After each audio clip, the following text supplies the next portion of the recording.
Chi si prende cura dei piccoli sta dalla parte di Dio. Min jieħu ħsieb ta' ċkejknin jinsab fuq in-naħa ta' Alla u jeleb il-kultura tal-iskart li għal kuntrarju tagħti preferenza lis-setanin u lil foqra ma tqishom ta' ebda siwi.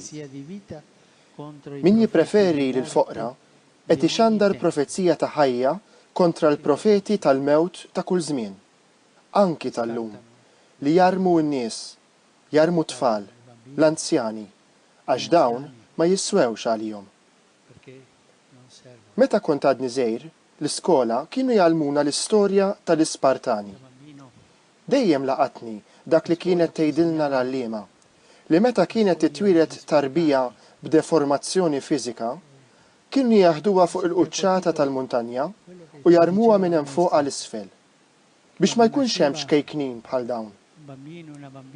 Aħna tfal konna ngħidu imma xkefrija. Ħuti, aħna l-istess qed nagħmlu, biżjed kefrija, biżjed xjenza.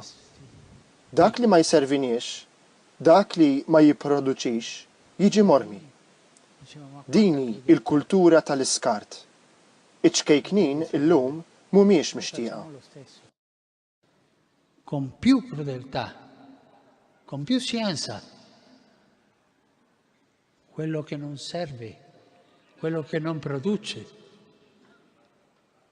va scartato. Questa è la cultura dello scarto. I piccoli non sono voluti oggi.